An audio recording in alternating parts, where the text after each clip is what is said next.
네, 시청자 여러분 안녕하십니까. 한 주간의 경제 이슈를 분석해봅니다. 박희준의 경을 치다 박희준입니다. 혹시 올 봄에 이사 계획 있으신지 모르겠습니다. 전세나 월세 얻을 계획 있으신지요? 정부가 지난달 주택임대차 선진화 방안을 발표했죠. 내용의 골자는 임차인에 대한 지원을 확대하겠다는 것이었습니다. 하지만 발표 후 오히려 시장은 혼란의 연속이었고요. 그러자 불과 일주일 만에 보완 대책이 나왔는데 문제는 그 혼란이 더욱 가중되고 있다는 것입니다. 부동산 시장을 살려보겠다는 취지도 무색해지고 오히려 시장에 찬물을 끼얹었다는 지적까지 나오고 있는 상황입니다. 여러분은 어떻게 생각하시는지요? 잠시 후 이 내용 전문가 모시고 함께 말씀 나눠보도록 하겠습니다. 자, 그리고 또다시 사고가 터지고야 말았습니다. KT의 홈페이지가 해킹을 당해서 1,200만 명의 고객 정보가 유출됐다고 합니다. 지난 10년 새 KT의 정보 유출 사고는 세 번째 벌어진 것이고요. 이번 사고는 해킹된 지 1년이 지나도록 아무도 몰랐다고 합니다. 참 기가 막힐 노릇인데 정보 유출도 문제지만 카드사 정보 유출 사고가 벌어진 것이 불과 얼마 전인데 또다시 이런 사고를 겪게 됐습니다. 여러분 참 속 많이 상하시죠? 우리는 왜 항상 같은 사고와 문제들을 이렇게 반복해서 늘 겪어야 하는 것인지 모르겠습니다. 이런 생각 안 해보셨습니까? 잠시 후 이 내용에 대해서도 함께 여러분과 경을 쳐보도록 하겠습니다. 잠시 후에 찾아뵙겠습니다. 네, 반복되는 대형 사고, 과연 무엇이 문제일까요? 먼저 이 내용부터 좀 경을 쳐보도록 하겠습니다. 오늘 함께 말씀 나눠주실 분 소개합니다. 인천대학교 경제학과 홍기영 교수 나오셨습니다. 안녕하십니까, 교수님. 네, 안녕하십니까. 네. 자, 그리고 시민경제사회연구소 홍언호 소장 나오셨습니다. 안녕하십니까? 네, 안녕하십니까? 예. 자, 조금 전에도 잠깐 제가 내용을 소개해드렸는데, 네. 얼마 전에 카드 정보 유출 사고가 있었는데 또다시 또 KT에서 정보 유출 사고가 터졌습니다. 그렇죠. 우리 저번에 1,700만 명의 정보가 다 새 나갔다 그러지 않습니까? 이번에 또 1,200만 새 나갔다. 전 국민 성인이면 대부분이 그 지금 정보가 온통 다 드러난 이런 상황이 왔어요. 우리나라가 IT의 선진 국가다, 아주 잘 나가는 국가다 그러는데 이제 정보 취약 국가라고 한번 낙인 찍힐 그런 여지도 생겼고, 이러다 보면 재래에 있었던 현금 거래를 더 선호하고, 이러다 보면 투명한 사회, 또 더 나가서 공정한 사회로 나가자고 하는 이런 국가적 과제에도 장애윤이 되지 않을까 하는 심히 걱정되고 합니다. 이런 것을 좀 재발을 방지하기 위한 우리가 특단의 여러 가지 노력이 있어야 되지 않을까 이런 생각이 되네요. 그러다 보니까 요즘 은행 창구가 굉장히 북적인다 그래요. 이제 인터넷 뱅킹 하지 않고 직접 은행에 가셔서 업무를 처리하시는 분도 늘어나고, 그다음에 현금 수요도 좀 굉장히 늘고 있고요. 근데 이런 정보 유출 사고도 사고지만은 요즘 그 식품 원산지 표시제 그것도 사실은 제대로 좀 안 지켜지는 것 같아요. 그렇죠. 이제 그렇게 불법적인 거 그런 것들이 많게 되면 이게 시장 경제가 상당히 교란되게 되죠. 그러니까 정상적으로 양심적으로 기업을 하는 사람들은 손해를 보고 불법, 편법 이런 걸 하는 사람들은 이익을 보는. 특히 탈세 같은 경우도 그렇지 않습니까? 동일한 조건에 하에서 기업을 했는데 탈세를 하면 이익을 보고 탈세를 안 하고 세금을 저대로 내면 손해를 보고, 이러면은 이게 시장 경제 제대로 굴러갈 수가 없고, 원산지 표시도 마찬가지죠. 거기서 불법을 저지르면 이익을 보고, 이렇게 정상적인 기업하면 손해를 보고 이러면은 정말 안 될 것 같아서. 근데 이게 보니까 원산지 표기제도 위반한 경우에요. 위반자는 7년 이하의 징역 혹은 1억 원 이하의 벌금을 내게 돼 있는데 보통 100만 원 정도 선에서 벌금형이 매겨진다고 하고요. 그리고 지금까지 이게 평균을 보면 건당 한 180만 원 정도가 부과되어졌다고 합니다. 그러니까 이게 너무 손방망이 처벌의 문제가 있는 것 같아요. 그래요. 요번에 그렇게 수천만 명이 나와도요, 과태료 600만 원 정도 안 했다고 그래요.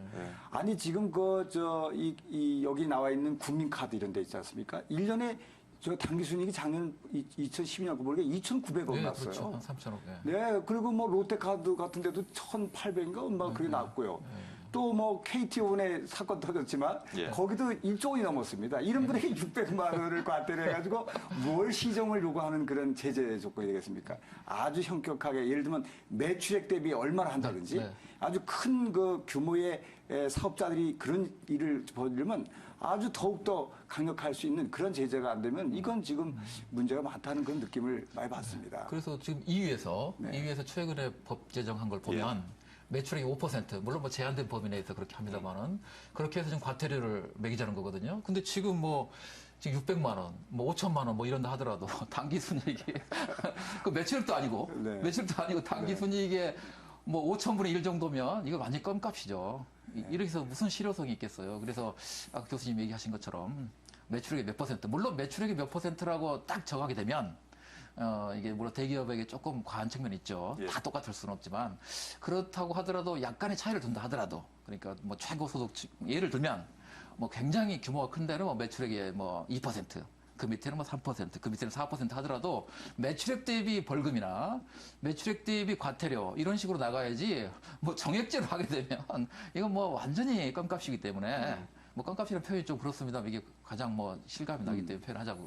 그리고 또 요즘 그 이통사 시장이요. 네. 예, 불법 보조금 뭐 수도 없이 얘기가 네. 되고 또 요번에 이제 3개사 영업정지 뭐 처벌이 내려지는데 45일간 뭐 했다고 뭐 이런 얘기를 근데 하더라고요. 실효성이 있다고 보십니까? 아니 물론 뭐 영업정지를 하면 그 당해 업체는 영향을 받죠. 근데 뭐냐면 거의 뭐 담합식으로 이루어지니까 이쪽도 45일, 이쪽도 40일, 그럼 다 같이 돌아가면서 하니까 그러면 뭐 그게 네. 어차피 다 같이 이 돈을 번 다음에 다 같이 영업정지하니까 네. 그 효과가 있겠느냐 그렇죠, 하는 그렇죠, 그 면이 있어서 네. 물론 영업정지는 아주 그 강력한 제재죠, 물론. 그래서 이런 식에 의해서는 안 되고 그 규모도 있을 거고요. 그 각각 차별되어서 해는 어떤 다른 방안을 연구를 해봐야 되지 않나 하는 그런 지금 생각이에요. 우리나라 그 준법 수준이요. OECD 국가 중에 27위랍니다. 그러니까 거의 최하위권인데 네. 진짜 우리 지금 뭐 정부가 가지고 있는 그런 솜방망이 처벌도 문제는 문제이겠습니다. 우리 국민이 가지고 있는 어떤 준법 의식 그것도 좀 문제가 아닌가 그러니까요. 그 2007년인가요? 그 KDI에서 그 보고서를 냈죠. 그러니까 우리나라가 법을 안 지켜서 예. GDP 한 1% 정도 손해가 났다. 그래서 뭐 저도 뭐 좀 뒤에 좀 자료들을 조사를 해봤더니 특히 탈세 같은 경우가 엄청 크지 않습니까? 네, 네. 뭐 GDP에 하면 뭐 한 20%가 탈세라 그러면 뭐 250조. 그 중에서 뭐 25% 이제 세율을 붙인다고 그러면 뭐 한 50조, 60조 정도 세금이 덜 거치는 건데 예. 그로 인한 경제적인 타격 또는 뭐 특히 준법 이 부분이 교통사고가 직결되는데 그렇죠. 이 교통사고 비용이 엄청나지 않습니까? 네. 그 비용도 엄청나고 그다음에 각종 범죄들 뭐 이런 것들이 갖는 그런 걸 보면 뭐 그래서 물론 뭐 KDI에서 1% 얘기할 때는 뭐 그런 뭐 그 원인에 대해서는 뭐 좀 다르게 해석을 했습니다만은 제가 볼 때는 뭐 탈세나 아까 교통사고나 네. 각종 범죄 네. 이런 것으로 인한 사회적 비용 네. 이게 GDP 1%가 된다라는 거는 머릿속 수긍은 가능 같더라고요. 원인은 좀 뭐 다를지 몰라도. 제일 그 이제 예. 이 그래도 이 자본주의 국가에서 돈의 흐름의 깨끗함이 제일 그렇죠. 그래도 예. 중요하잖아요. 이게 지금 저 이명박 정권 때도 그 조사한 적 있어요. 우리 헌법에 의한 4대 의무 중에서 가장 불공정한 것이 어디냐, 그러니까 납세라고 네, 하지 않았어요. 네, 네. 이 납세가 결국 돈과 관련된 건데 네. 돈의 흐름이 지금 명확하지 않아서 모든 게 지금 이런 게 아닙니까? 지금도 여러 가지 지금 뭐 조세 정책 등 여러 가지 이 복지 재원 마련해서 현금 흐름의 투명화, 지하 경제 양성화 이런 것이 가는데 이것도 거기에 연관돼 있다고 이렇게 생각할 수가 있는 것이죠. 우리가 보면은 늘 이렇게 사고가 터질 때마다 기업이나 정부들은 그 재발이 방지하지 않도록 여러 가지 뭐 조치를 취하겠다 약속은 하지만 잘 지켜지지 않는 것 같고요. 근데 그걸 바라보는 우리 국민들도 참 답답한 네. 심정은 마찬가지입니다만은 우리 국민 중에 몇 분이나 그런 비판으로부터 정말 자유로울 수 있을까 모르겠습니다. 저도 가끔은 솔직히 말씀드리면은 뭐 저도 뭐 교통법규를 조금 어길 때도 있고요. 특히 주차, 불법 주차를 할 때도 있고. 근데 저도 이렇게 돌아보면은 이런 어떤 저의 사소한 이렇게 법을 잘 준수하지 않는 것들, 이런 것들이 나중에는 더 큰 문제를 우리 국민 개개인이 또 그런 생각을 가지다 보면 나중에 우리 사회에 더 큰 문제를 좀 야기하지 않을까 싶기도 하고. 저는 사회 지도층이 좀 더 신경을 좀 많이 써야 된다고 생각해요. 왜냐 그러면 이렇게 일반 서민이나 특히 청소년 같은 경우가 예전에 우리 학교 다닐 때 비해서 훨씬 안 지키거든요. 이렇게 질서나 뭐 이런 거 보면 그 원인이 뭘까 곰곰이 생각을 해봤는데 지금 뭐 사회가 갈수록 좀 유전 무죄, 무전 유죄 이런 게 더 많이 통용되는 게 아닌가. 그러니까 뭐 돈 많고 부유층 자녀들이 어떤 뭐 큰 사고를 쳤다 하면 뭐 벌금 같은 경우는 뭐 전혀 신경 안 쓰고 그다음에 뭐 이렇게 여러 가지 형사적인 문제 같은 경우도 뭐 다 인맥 동원해서 해결하고 그런 것 등을 이 청소년들 다 번단 말이죠. 근데 돈 없는 뭐 자신들의 뭐 가족이나 그런 사람들은 뭐 벌금 엄청나게 되고 생계 타격이 있고 또 그리고 바로 이제 뭐 구속되고 그렇기 때문에 이런 어떤 그 사회적인 불평등이 좀 심화되고 양극화가 심화되고 그게 예전에 그 1950년대 때 미국에서 CW 밀즈가 그런 얘기 했지 않습니까? 그러니까 그때 뭐라고 했죠? 미국이 갈수록 과도제가 된다, 사회가. 과도제가 된다는 얘기는 권력이 일부 소수에 집중되고 이 사람들이 갈수록 권력이 커진다는 얘기인데 요즘에 그렇게 이런 게 특히 청소년들이 법을 잘 안 지키고 이런 게 또 굉장히 확산되는 게 이제 청년층에 확산되는 게 사회 지도층들의 좀 솔선수범이나 그런 것 등에 좀 문제가 있지 않나 저는 뭐 그런 생각을 좀 많이 그리고 합니다. 좀 너무 멀리 가는 것 같은데 좀 우리 청소년들 지금 네. 법을 제대로 지키지 않는 거 지적을 하셨는데 교육도 문제인 것 같아요. 너무 입시 네. 위주로 네. 교육을 하다 보니까 네. 이런 어떤 그런 부분에 대한 교육 굉장히 좀 약화된 게 아닌가 우리 싶어요. 교육이 이제 입시 교육 중심이라고 하지 않습니까? 이런 그리고 우리가 실제 자본주의 사는 이런 데서 돈의 흐름의 깨끗함 또 어떤 그 인성적인 문제가 이제 약해다고 있는데 특히 이 돈의 사회에 나오면 돈과 관련된 그 깨끗함인데 그에 대한 교육과 또 제도적인 그 기초적인 제도 교육이 전혀 이루어지지 않습니다. 예를 들면 우리 세금의 종류가 몇 가지인지 모릅니다. 네, 고등학교 졸업할 때도 뭐가 있는지. 세금을 이름을 또 갖다 대도 무슨 세금인지 몰라요. 대학생도 모르고. 이런 교육 속에서 이게 깨끗함이 보이지 않는다. 특히 이런 우리나라에서는 특별히 그 재무 정보가 공개되지 않는 분야들이 많이 있어요. 종교 부분도 그렇고요. 뭐 어떤 공개가 많이 돼야 되는데 안 되고 있는 것도 있고 또 뭐 미술품 이런 것도 안 되는 이런 것들 이런 등등의 이것을 공개돼서 투명하게 사야 하는데 함께 사회적 합의가 필요해요. 근데 문제는 그리고 거기에 관련된 이 집단이랄까 이해관계 집단도 동의가 필요한데 이것을 하려고 하면 꼭 어디서 문제가 되냐면 정치인들이 상당히 눈치를 많이 봅니다. 실제로 보면은. 그렇죠. 그래서 정부에서도 이번에 안을 각종 냈는데도 실제로 정치인들이 뭐 이것저것 생각한다면서 유보시키는 것들이 상당히 있습니다. 대부분이 정치인들이 하고 있습니다. 정부도 보다도요. 이런 것들은 상당히 우리가 투명한 사회로 가고 하는 데서 상당히 장애도 되는 것이고 개선될 점이다. 그렇게 돼야 좋은 투명한 사회 되지 않나. 지금 이제 우리가 교육 얘기를 하고 있는데 사실 어쩌면 경제 핵심이 교육 아닌가요? 네. 경제학에서 성장의 핵심을 교육 훈련이나 직업 훈련 쪽으로 잡고 있기 때문에 교육 얘기를 좀 더 해야 될 것 같. 약간 먼저 하면 지금 이제 그 한중일 삼국에서 문제가 되는 게 이 그 소황제화 현상. 중국에서 뭐 우리 아버지가 누구다 그래서 더 필요 없다. 뭐그 우리나라도 좀 약간 있는 거 아닙니까? 그런데 우리나라도 그게 그러니까 과거에 그러니까 막 이렇게 공동체, 뭐 농촌 공동체나 가족이 많거나 그러면 배려를 해야 되고 관계 속에서 규율도 지켜야 되고 이런 게 있어야 되는데 지금은 이제 다 이제 자녀가 한두 명이다 보니까 뭐 이런 유대 관계도 떨어지고 뭐 연대 의식도 없고 그래서 이게 저출산이 나타나는 어떤 문제인데 이게 준법과 관련이 되는 것 같아요. 왜냐하면 너무 이렇게 황제처럼 어렸을 때 크다 보니까 그래서 이거를 교육적인 차원에서 준법이라고 보면 좀 학교 부분에서도 이렇게 연대하고 돕고 협동하는 그런 교육도 좀 시키고 그래서 이 저출산이 가져오는 그 아까 소황제화 형사의 병폐 이게 준법 그 탈법 정신은 탈법과 저는 상당히 직결된다고 보기 때문에 교육에도 좀 준법을 유도할 수 있는 그런 좀 교육이 좀 뭐 교육자들은 제대로 가르쳤다고 하죠. 그리고 근데 그런 것들이 실천하는 과정에서 그 좀 정제되게 우리가 저 가정이나 사회에서 할 수 있는 그런 모범적인 그런 모습이 보여지게 해야 되겠죠. 그러게 법이라는 게 사실은 그 정부하고 그 우리 국가 구성원 사이의 약속, 구성원 간의 약속. 근데 이게 합의돼서 약속을 했으면 이게 지켜져야 되는데 아까 그 사회 지도층 얘기를 말씀을 하셨습니다만은 최근 보면은 우리 사회에 뭐 어른들이 없어졌다는 불면 소리도 있고 그만큼 우리 사회에 권위가 없어진 것 같아요.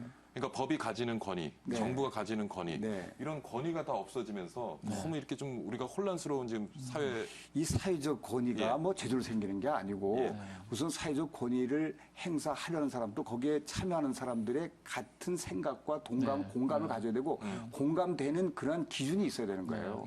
근데 이런 그 기준에 대해서 의심을 품는 집단들이 많아요.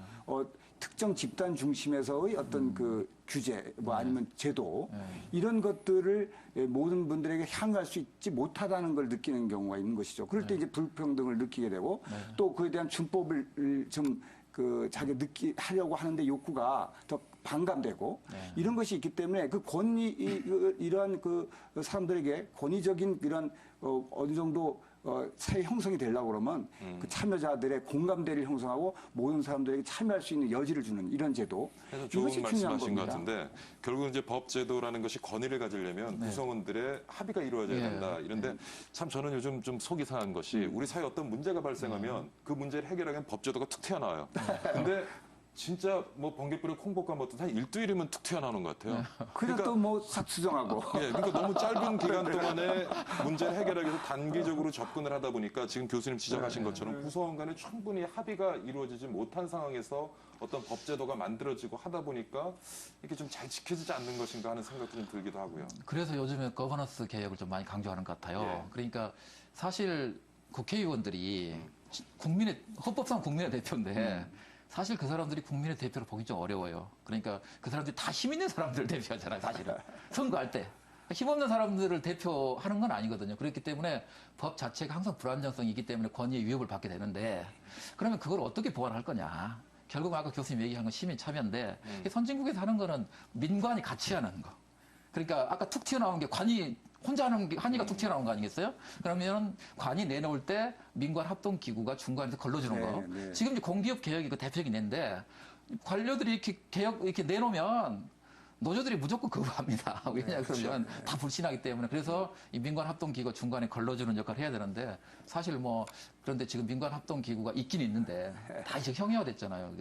그렇기 때문에 그래서 우리가 이렇게 그 어떤 관에 대한 불신, 사실 그게 법에 대한 불신과 관에 대한 불신이 같이 뭐 정전의 양면인데 그 불신을 해소하려면 아까 교수님 얘기하신 것처럼 그 민관이 이렇게 중간에 걸러주는 거, 참여하는 거, 그것이 필요하고 또 하나는 국회에서 활동가 되도록이면 뭐 있는 사람들 대표가 아니라 조금은 서민들 많이 대표가 되는 그러면 또 비례대표제를 또 많이 좀 활성화시켜야 되고 그래서 여러 가지 과제들이 좀 중점돼 있는 것 같아요. 정치인분들이 뭐 그 여러 가지 역할을 이제 많이 하십니다만 이게 선거제는 서민 중심에서 해서 돼요.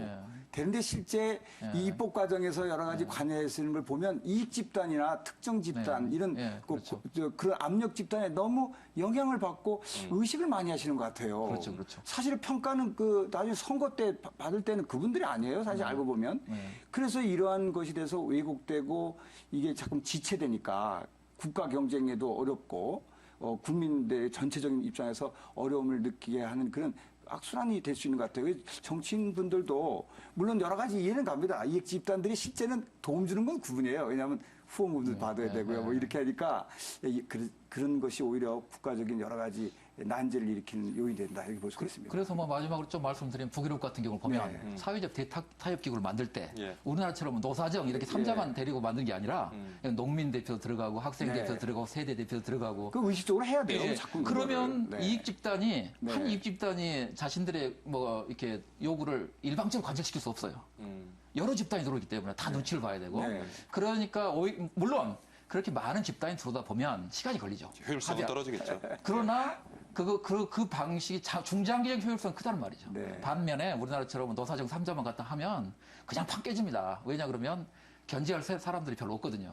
그래서 우리가 아까 교수님 얘기하신 것처럼 어떻게 하면 그 중간에 걸러주는 그 참여를 통해서 걸러주는 그런 장치를 많이 만들어야 될 것 그래서 같습니다. 요즘 그 시민단체들 보면 물론 대부분은 아주 열심히 활동을 하고 계시지만 어떨 때 제가 이렇게 보면 지금 뭐 시민들의 어떤 참여를 말씀하셨는데 시민단체들을 보면은 반대를 위한 반대, 대안 없는 반대. 그들도 또 밥그릇을 지키기 위한 반대를 뭐 다수는 제대로 활동을 하고 있습니다만 그런 답답한 모습을 볼 때는 그렇죠. 이 시민단체의 속성이 또 있겠습니다만 이게 노조, 의식적으로나 시민단체, 이념적으로 너무 능숙할 필요가 있을 것 같아요. 치우쳐서 활동하는 경향이 있는 시민단체도 있어요.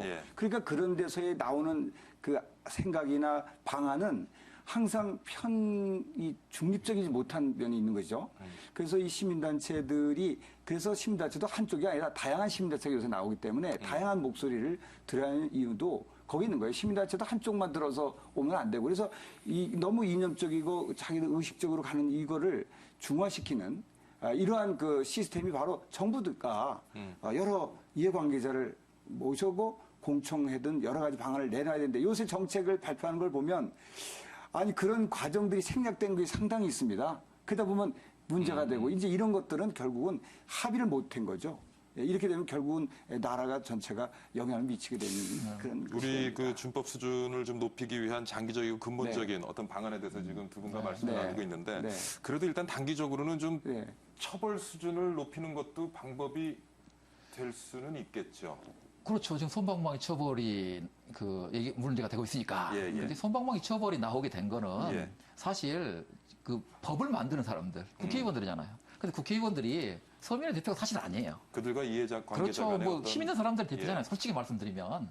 그렇기 때문에 뭐 솜방망이 일단 처벌을 강하게 하면 뭐 힘 있는 사람들은 인맥이 넓지 않습니까? 그럼 자기 친족 중에 다칠 사람이 생기기 때문에 법 만들 때부터 솜방망이를 만들고 또 집행하는 사람들 입장에서는 예. 솜방망이 한 게 편하거든요. 왜냐 그러면 강하게 처벌해 놓으면 또 압력 들어오고 피곤해지거든요. 예. 그렇기 때문에 이 솜방망이 처벌이라는 거는 역시 뭐 여러 가지 관련돼 있는 것 같아요. 그러니까 민주주의와도 관련돼 있는 것 같고. 그러나 우리가 아까 분명한 거는 처벌 수위를 만들 때 아까 교수님께서 중요한 얘기를 하셨는데 예. 매출액의 몇 %? 정말 그런 식으로 가야 되겠다. 제 생각에는요. 그래야 예. 조금이라도 보완이 되겠다. 예. 예. 특히 원산지 표시 위반이나 이렇게 네. 먹는 거 가지고 장난치시는 분들은 아예 다시는 장사 못하게 만들어야 돼요. 아, 그럼요. 예, 저는 그렇게 생각합니다. 네. 예. 아, 특히 그 지금. 매출의 몇 %가 아니라 문을 닫게 만들어버립니다. 네. 그렇죠. 이제 물론 뭐 그 큰 기업들이 관여할 때도 있고요. 예, 뭐 예. 중소도 있고 그렇게 있어서 이제 여러 가지 고려는 해야 되겠습니다만 그 정도의 강력한 우리가 처벌 의식과 국민들이 그런 데서는 전혀 소비를 하지 않는 소비 운동을 통해서라도 배제시킬 수 있는 이러한 그 강력한 의지와 또 그 국민들 합의가 필요하다 그런 얘기죠. 정부도 그런 사람들이 그러니까 우리는 뭐 한번 해도요. 다 저기 과태료 아니면 벌금형으로 예. 나옵니다. 예. 이게 환경 분야도 그렇습니다.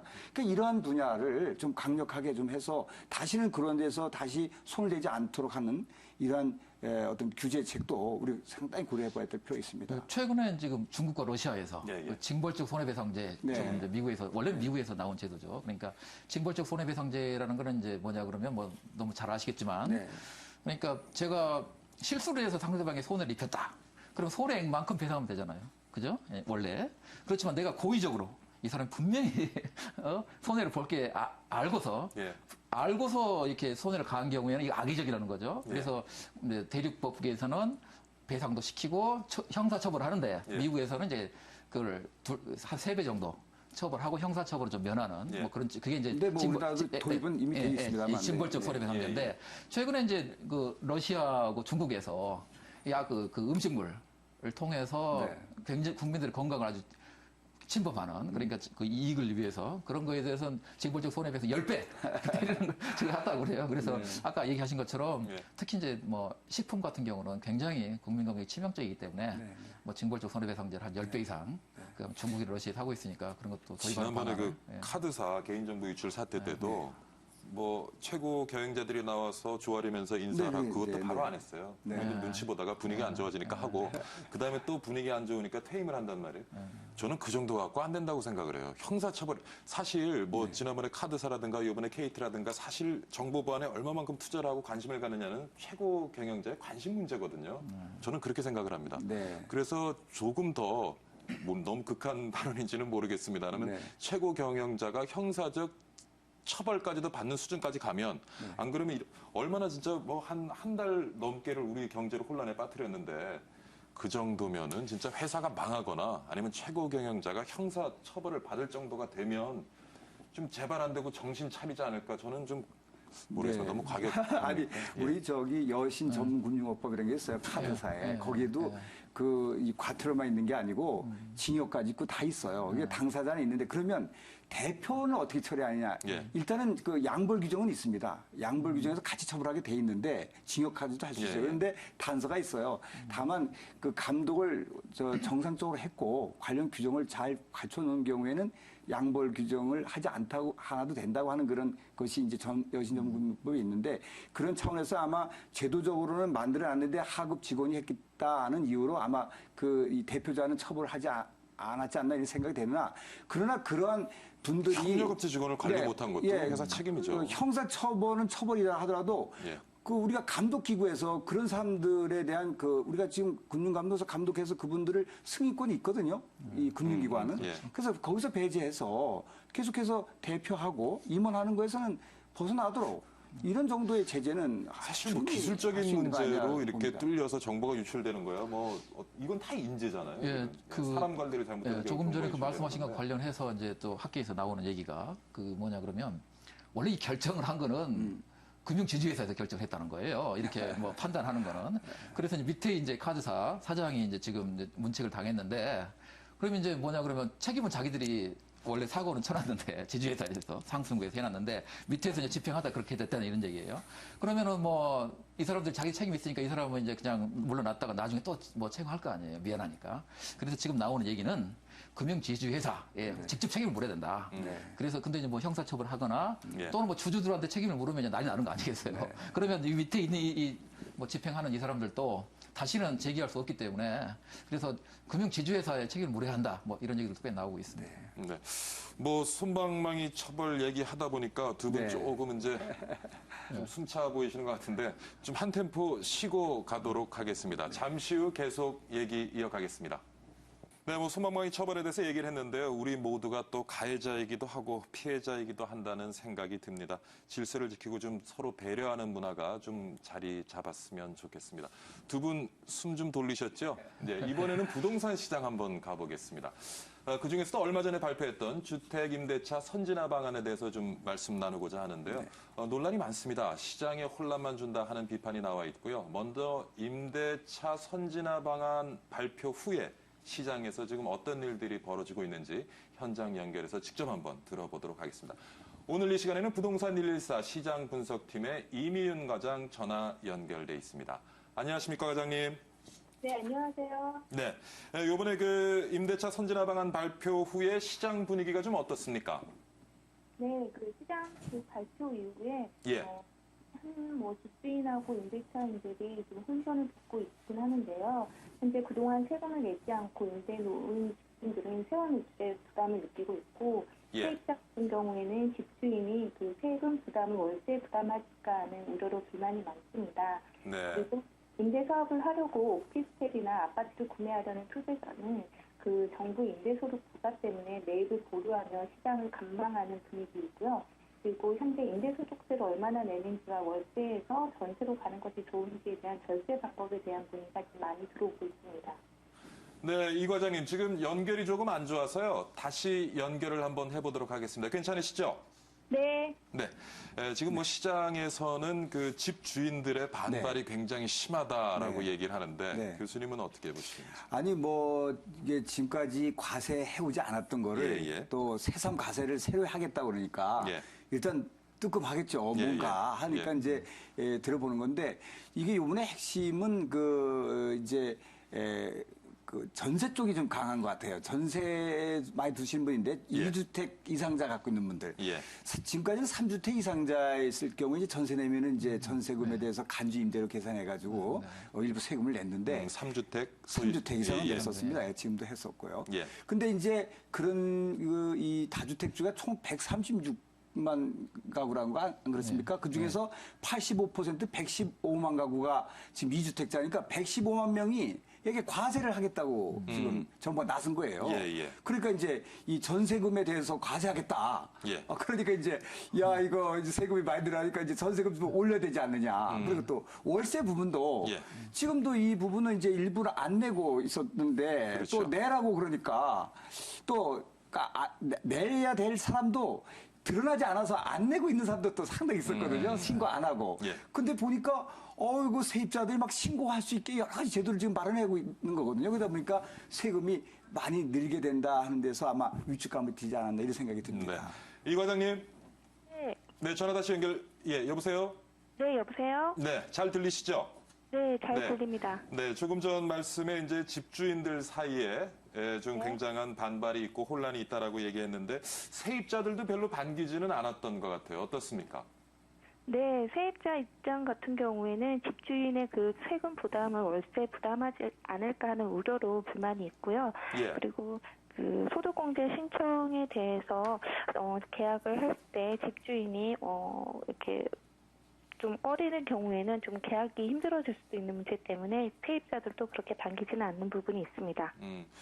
뭐 이게 보도되는 거를 들어보니까 집 주인들이 뭐 처음에는 세금을 낸다고 하니까 좀 당황을 하다가 그 다음에는 뭐 내야 되는 세금만큼 월세나 전세에 더 받으면 되지 않겠느냐. 뭐 실제로 이런 움직임이 시장에도 좀 나타나고 있습니까? 네, 현재 2주택자 중 임대소득이 2천만 원 이상일 경우에는 늘어나는 세금 부담 때문에 월세에 전가시키고 있는 사례도 나타나고 있는데요. 실제 월 임대료 100만 원씩 내고 있는 임차인이 집주인의 요구로 임대료를 올려서 한 110만 원의 재계약 사례도 나타나고 있고요. 또는 반대로 소득공제 신청을 받지 않겠다는 조건으로 임대료를 낮춰주는 계약도 있었습니다. 그럼 실제로 좀 집값이나 전세값이 올라가기는 하는 거고요. 그다음에 또 지금 말씀하신 것처럼 이면 계약서 작성하는 것도 좀 나타나고 있는 것 같고요. 네, 그런 암묵적인 그런 모습들이 좀 시장에서 현재 나타나고 있고요. 그리고 현재 그 집값이나 전세값의 그 시장 반응에 대해서는 좀 즉각적인 반응보다는 시장이 어떻게 움직일지 관망세를 보이고 있습니다. 왜냐하면 최근 강남권 재건축 시장에서부터 가격 상승세가 이어지면서 시장 회복 기대감이 확산되는 분위기인데 최근 정부의 임대소득 부과라는 규제가 발표됨으로 인해서 투자 수요가 위축되지 않을까 하는 우려로 시장을 좀 관망하는 입장입니다. 그러군요. 아무래도 뭐 좀 세금 부담이 생길 수도 있으니까 집주인들은 월세를 또 전세로 돌려야 하는 건 아닌가. 또 아예 어떤 분들은 임대를 포기하고 이제는 뭐 상가나 다른 쪽으로 좀 눈을 돌리시는 분도 있다 이런 얘기를 듣는데 어떻습니까? 네, 그런 문의도 있긴 하지만 최근 저금리가 지속되는 상황에서 전세보다는 월세가 임대 수익률이 높기 때문에 쉽게 전세로 이동하는 것은 쉽지 않아 보입니다. 일반적으로 월세 임대 수익률은 한 6% 안팎에서 전후인데 전세는 그 보증금을 은행에 저금해서 받는 예금이자 정도의 한 3% 미만입니다. 이렇다 보니까 전세 보증금으로 대체 투자할 만한 투자처가 마땅하지 않은 상황이죠. 또 여기에 그 정부가 한 2년 유예는 했지만 2주택자 보유자에 대해서도 임대소득세를 간주 부과하기로 했기 때문에 쉽게 전세로 이동하기는 쉽지 않을 것으로 판단됩니다. 그렇군요. 근데 또 뭐 이렇게 현장을 들여다보면 월세 소득 노출을 꺼리는 집주인들이 세입자의 전입 신고를 지금 꺼리고 있다. 그래서 유령 세입자들 지금 늘어나고 있다고 하는데 이것도 뭐 맞는 얘기인지 모르겠습니다. 오피스텔 같은 경우는 그렇지만 주택 같은 경우에는 그 보증금을 뗄 우려가 있기 때문에 확정일자나 전입신고는 거의 기본적으로 하는 추세이기 때문에 그런 일들이 비일비재하지는 않습니다. 그리고 또 최근 월세 소득공제 신청 기준을 집주인 동의 없이 그 관련 서류랑 그다음에 확정일자 없이도 올해부터 신청하게 되었기 때문에 그런 문제는 좀 없을 것 같고요. 또 여기 임차인이 소득공제 신청을 하지 않는 조건으로 계약을 그 집주인이 요구하는 거에 대비하기 위해서 세입자가 3년 이내 소득공제 경정 청구 신청을 할 수 있도록 되어 있습니다. 이렇기 때문에 이런 문제를 보완을 해놓았기 때문에 그 전입신고를 꺼린다거나 이런 문제는 크지 않을 것으로 보입니다. 네. 과장님, 뭐 현장에서 보시기에 이번에 발표된 주택임대차 선진화 방안 어떤 부분이 좀 수정 보완되는 것이 시장에 좋겠다고 생각되시는지요? 네. 우선은 그 세금을 그동안 이제 부과하지 않았던 부분에 대해서 원래는 법률상에 포함이 되어 있지만 그동안 제대로 부과되지 않았던 부분에 대해서 좀 요번에 발표됨에 따라 그 세입자 소득 세금을 내지 않았던 집주인에 대한 부담이 좀 커지는 부분이 있습니다. 그리고 또 임대 근로소득이 있는 그 소액 임대 사업자에 대해서도 분리과세 그 14% 단위세율이 적용되는 부분이 있는데요. 우선 최근에 그런 소액으로 하는 투자자 수요자들이 하는 목적이 이런 세금 부담 없이 하는 소액 그 수입을 얻기 위해서 하는 목적인데 여기에 부분에서도 좀 소액이기는 하지만 세금을 부과한다는 부분에 대해서는 좀 세율을 좀 더 낮춰줘야 되지 않을까라는 생각이 듭니다. 네, 정부가 발표한 임대차 선진화 방안 발표 이후에 시장 상황을 부동산 114 시장분석팀의 이미은 과장과 함께 알아봤습니다. 과장님 오늘 전화 연결 감사드립니다. 수고하셨습니다. 네, 감사합니다. 네, 자, 현장 분위기 얘기를 좀 들어봤는데요. 어떻게 보십니까? 지금 이제 세금을 안 내다가 내게 되니까 지금 사실 그동안 무풍지대였죠. 그러다 보니까 이제 굉장히 뜨거 이런 건데 저희들이 이게 시뮬레이션 해봤거든요. 근데 그렇게 많은 부담은 아니에요. 지금 좀 소개 좀 정리를 소개해드릴게요. 지금 나온 건 2주택자입니다. 2주택자에 관한 건데 이 중에서 다른 소득이 2천만 원 초과하는 경우와 2천만 원 이하인 경우로 두 가지를 나눴습니다. 정부가. 2천만 원이 기준점이군요. 예, 다른 소득이 다른 임대소득 소득이. 말고 다른 소득이 2천만 원의 이하인 경우는 저희들이 시뮬레이션을 해보니까 월세 83만 원 이하. 이분들은 그러니까 1년 소득은 1,000만 원이죠. 그러니까 한 달 월세가 83만 원 이하인 경우에는 영구적으로 세금이 없습니다. 뭐 2년 유예 그건 당연히 그런 거고요. 그리고 이제 그 이상은 어떻게 되느냐? 월세 100만 원. 월세 100만 원이면 한 달에 한 10,000원 정도 세금 냅니다. 그다음에 뭐 월세가 150이다. 그러면 한 4만 원 정도 세금 냅니다. 임대 이외 소득이 연 2천만 원 이하인 경우를 얘기하시는 특히 고령층인 경우죠. 그러니까 가장 많이 낸다고 하더라도 사실 이번에 발표에 가장 불안해하시는 분들이 가장 많이 낸다 하더라도 월세 소득의 3%를 넘어가지는 않습니다. 그렇기 때문에 너무 걱정 안 하셔도 되고 그다음에 이제 그러니까 임대 수익을 통해서 노후 생활을 하시는 분들이 크게 걱정할 정도의 세금은 아니죠. 아니다. 그러니까 지금 최대치가 3%고 그다음에 뭐 80만 원 이하는 뭐 그냥 제로고 그리고 이제 뭐 0에서 3% 사이기 때문에 너무 걱정 안 하셔도 될 것 같고요. 그다음에 이제 다른 소득이 2천만 원을 초과하는 경우 이때는 6.2%입니다. 여기는 거의 세율이 같습니다. 그러면 이제 반론이 나오겠죠. 뭐 저기 14%라는데 분리과세에서. 그런데 이제 이게 그 14%라는 거는 명목세율이고요. 중간에 이제 뭐 필요 경비를 떼고 또 기본공제 뭐 400만 원도 여기는 400만 원 안 들어오나? 하고 필요 경비를 있고 분리과세하고 뭐 이렇게 하다 보니까 실효세율, 실제로 실효세율이라는 거는 전체 소득에 대해서 실제로 내는 세금 비율을 실효세율을 하는데 그게 6.2%를 거의 동일합니다.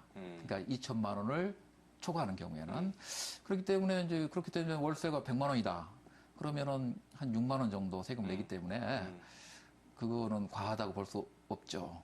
뭐 그 정도면 뭐 그러니까 지금 이제 많은 분들이 아까 과장님도 얘기하셨는데 전세로 이것 때문에 전세로 이동하거나 그런 거는 제가 볼 때는 상식적인 차원에서는 전혀 없을 거다 이렇게 생각합니다.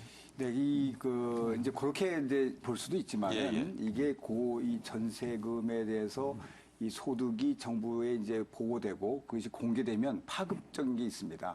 우선 아까 이제 노인분들이 주택을 갖고 있을 때 다른 소득이 없으면 이제 금액이 원래 냈던 분들은 그게 문제 없는데 다만 이분들이 그 자녀 그러니까 그 인적 공제를 받을 때 그 자녀에게 이름을 올렸다든가 뭐 이러면은 자녀가 월급에서 소득 공제 받으면은 세금이 들었는데 그걸 이제 못 받게 된다든가 원래는 100만 넘으면은 또 이쪽 분이 못 받으니까 거기서 제외되지. 또 그것이 또 이쪽에 가서 있던 그 각종 그 연금 관계되는데 추가적으로 또 추가 소요될 수가 있고 등 해서 이 파급 효과가 또 있고 그다음에 이런 것이 이제 전세금만이 문제가 아니라 월세 부분도 있지 않습니까? 그 월세하고 다 연계해서 지금 이제 일어나니까 이분들이 지금 이 개인적인 소득의 그런 문제만이 아니라 부동산의 소유 구조도 매매 구조라든지 이게 바뀔 수가 있습니다.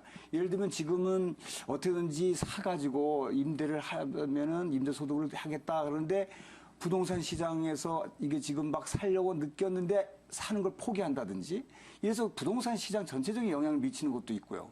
왜냐하면은 자기 사자가 임대를 하는 걸 지금 포기한다는 게 지금 아까 소장님 말씀을 들어보니까 사실은 임대 수익에 대한 세금이 그렇게 부담스러워 보이지는 않는데.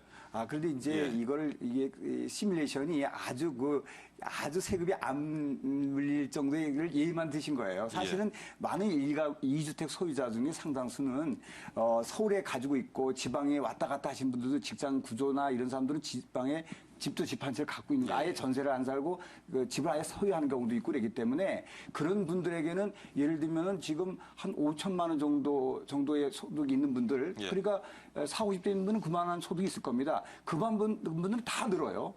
네, 지금 그러니까 그런 걸 예외하고 아주 안 느는 사례를 소장님이 얘기를 하셨으니까 이제 그렇지만 대부분의 일반적인 주택 소유자 둘 있는 분들은 꼭 노인분만 갖고 있는 게 아니고요. 상당수 그런 분들에 대해서는 다 늘게 돼 있기 때문에 과세가 되는 거죠. 네, 그래서 그걸 영향을 없다 할 수는 없고 다만 그 금액의 소지는 그렇게 이 언론 나온 것처럼 크게 부담되는 건 수는 아니지만 그거는 그 납세자에 따라서는 다르게 느끼게 되겠다 하는 것이죠.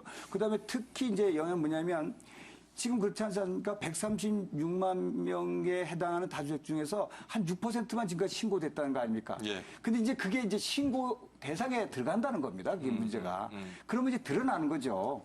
근데 이런 분들은 상당히 또 영향이 되죠. 그래서 세금은 뭐 제가 좀 이따가 다시 한번 더 좀 드리겠습니다. 아까 그 현장 얘기도 전에 들었지만은 일부 집주인들은 내게 되는 세금을 갖다가 월세나 전세에 얹어갖고 받으려는 움직임이 보이고 있다. 사실 이번에 그 선진화 방안들이 세입자를 보호하는 측면에서 이제 만들어진다는 얘기를 했었는데 오히려 세입자들에게 좀 더 부담을 가중시키는 것이 아닌가. 그게 이제 어느 정도 전가될지 거기에 대해서는 미지수죠.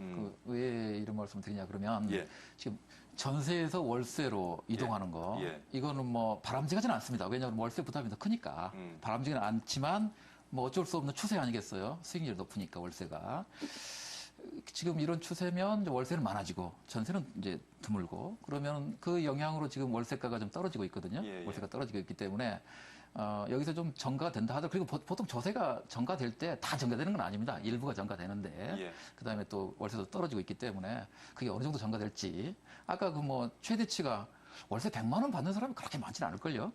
거기에서 한 6만 원이면 크지 않고 뭐 그렇기 때문에 그 전가 부분은 그렇게 크지 않을 것 같다. 뭐 이런 생각이 듭니다. 근데 그게 이제 세금이 는 사람은 6만 원이지만은 6만 원 그 이상을 넘겨버려요. 이런 특히 집주인과 세입자 간의 관계에 있었을 때는 지금 현재 우리나라에 근로자가 한 1,600만 명이 있습니다. 그 중에서 한 510만 명 정도는 이제 과세 미달자인데 그다음에 이제 1,000만 명이 세금을 내는 거예요. 한 19조 정도 내는데 1,000만 명 중에서 500만 명이 3천만 원 이하예요. 총 급여액이.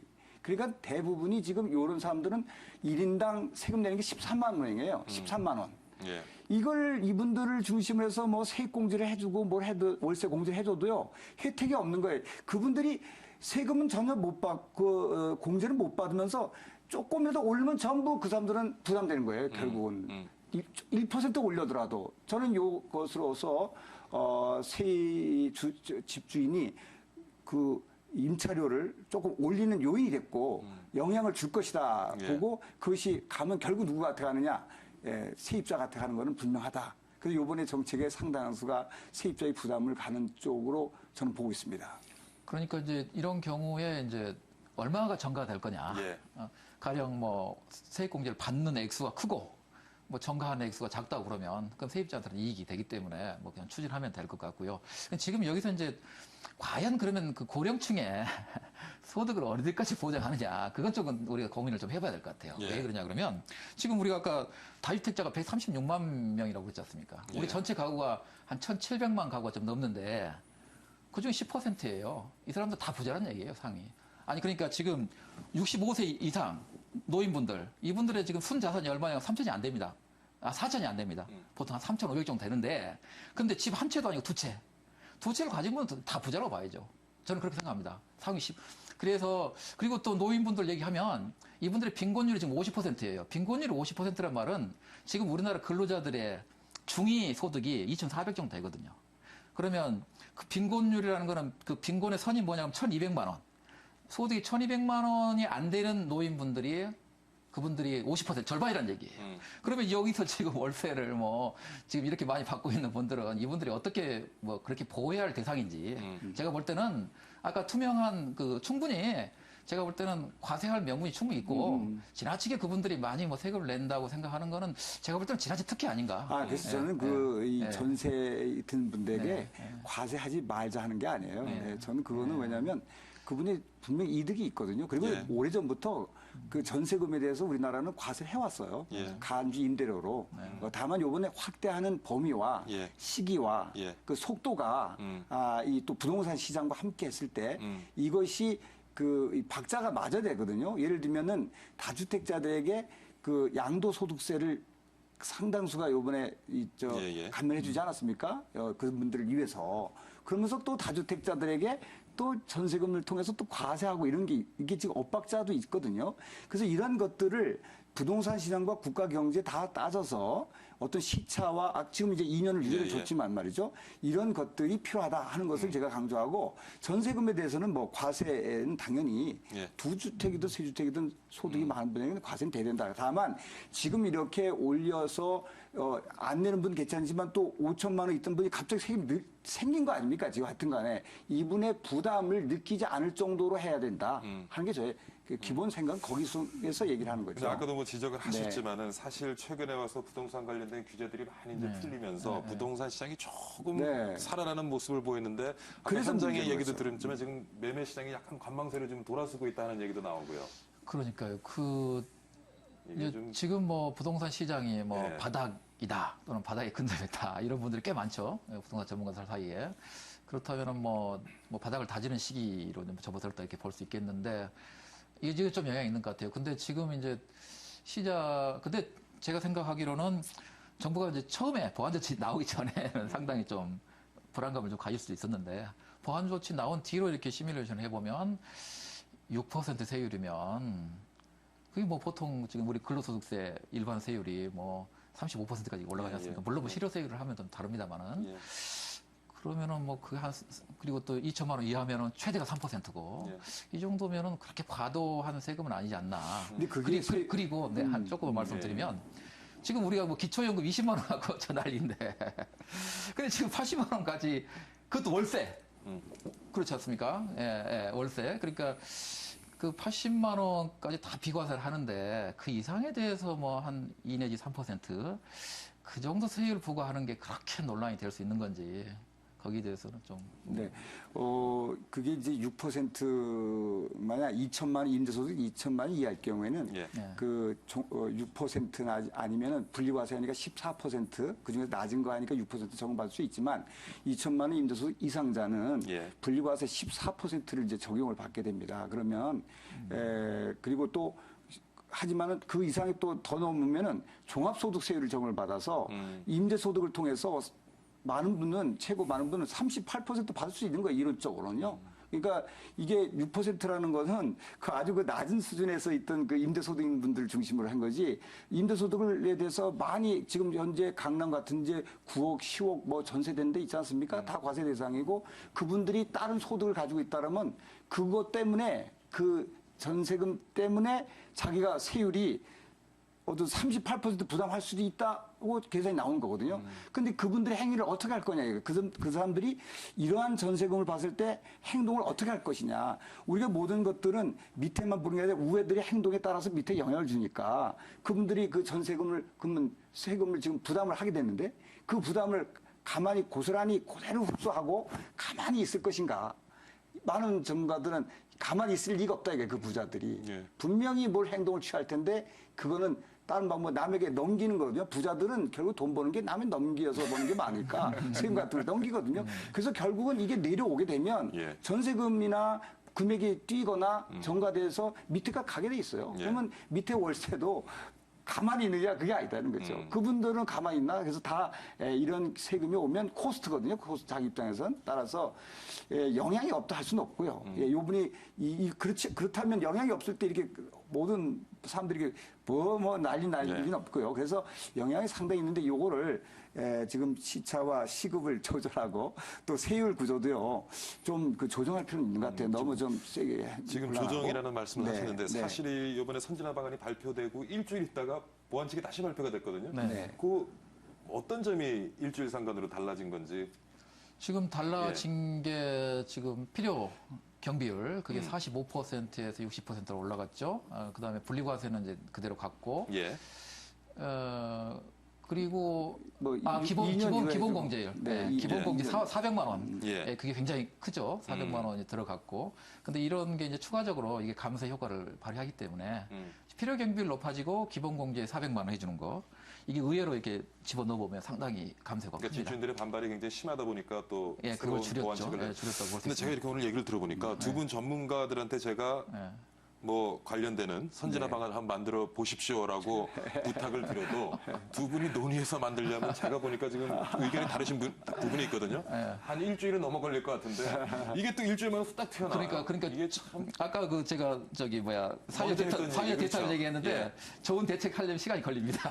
그건 어쩔 수 없는 것 같아요. 네. 너무 이렇게 번개불에 콩볶아 먹듯이 이렇게 설익은 대책들이 툭툭 튀어나오고. 그래 이게 저 작년도에 8월 8일 날 세법 개정 나오고 3일 있다가 이게 이제 대통령께서 더 검토해보라고 하시지 않았습니까? 그래도 그때는 그 다른 그 국책 연구기관에서 발표하고 토론하게 했어요. 근데 이번에는 그런 과정도 거의 없었던 거로 보입니다. 그래서 사실은 이게 발표가 저 기획재정부에서 발표한 게 아니고 교통부에서 주택 임대차 선진화 방안의 일환을 했는데 따져보니까 대부분의 문제가 조세 문제였던 거죠. 이 조세에 대한 여러 가지 시뮬레이션이나 분석 또 사례 이런 여러 가지가 좀 미흡한 면이 있다는 걸 보여주는 거죠. 일주일 때 하여튼간 어떻든 간에 이걸 바꿨으니까요. 보완하고. 그래서 이런 것들을 좀 심도 있게 해둘 필요는 있다. 우리가 뭐 이분들은 비정상의 정상화, 비과세 감면 이런 축소, 뭐 지하경제 양성화 이런 차원에서 이걸 너무 접근하다 보면 주택 시장이 흐트러질 수 있는 거지 않냐. 저는 그렇게 보고 있는 겁니다. 지금 약간의 세금이 누가 몰라서 세금을 부과 안 해왔던 건 아닙니다. 이주택에 대한 걸 오랫동안 우리가 그 전세금을 3주택까지만 되고 안 되고 이런 거는 뭐 다 이유가 있어서 이제 해왔던 건데 이게 지금 주택 거래 시장과 부동산 시장, 국가 경제 전체를 봤을 때 지금 이 시점에서 이걸 하더라도 좀 더 완화된 방법으로 접근할 수도 있지 않느냐. 그래서 이렇게 보완 조치 내지도 않고 또 국민들이 그런 큰 우려하지 않는 방향에서 했을 수 있지 않았냐 하는 것을 우리 한번 좀 더 검토해 볼 필요 있다. 오늘 지금 두 분께 여쭤볼 얘기들이 더 많은데요. 두 분하고 얘기를 나누다 보니까 좀 시간이 다 돼가지고 거의 한 30초밖에 안 남았습니다. 소장님 좀 정리 좀 해주시죠. 근데 제가 좀 하나 여쭤보고 싶으면 시간이 얼마 안 되는데 이걸로 인해서 이제 임차인과 임대인 사이에 발생할 수 있는 갈등, 그걸 어떻게 보호받을 수 있을지 30초 드리겠습니다. 네, 이 갈등 부분이 액수가 그렇게 크진 않기 때문에 뭐 서로 좀 잘 이렇게 협조가 좀 됐으면 좋겠고요.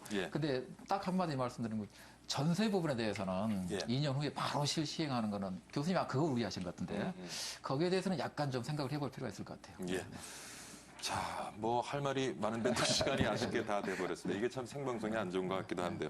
자, 오늘 그 임대차 선진화 방안에 대해서요. 죄송합니다. 갑자기 교수님 성함이 생각이 안 나네요. 홍기용. 죄송합니다. 홍기용 교수님하고요. 그다음에 홍원호 시민경제사회연구소장 두 분 모시고 얘기 나눠봤습니다. 오늘 출연 감사드립니다, 교수님. 네, 감사합니다. 감사합니다. 감사합니다. 네, 너무 열띤 토론하다 보니까 교수님 성함도 까먹었네. 네, 오늘 박희준의 경을 치다 여기서 오늘 마치기로 하겠습니다. 요 며칠 꽃샘 수위로 다시 겨울이 오는 것 같고요. 어제는 눈 소식도 있었죠. 다행히 주말에는 좀 누그러진다고 합니다. 꽃샘 추위 얘기가 나와서 그런데 따뜻한 봄을 맞기 위해서는 반드시 봄을 시샘하는 이 시기를 견뎌내야만 하죠. 이번 임대차 선진화 방안도 어느 만큼의 시련과 혼란은 분명히 있을 겁니다. 하지만 부동산 시장이 가야 할 방향이라면 최소한 혼란을 최소화시키면서 더욱 발전해가는 시장이 되기를 바라보겠습니다. 저는 다음 주에 인사드리겠습니다. 시청해주신 여러분 정말 감사드립니다.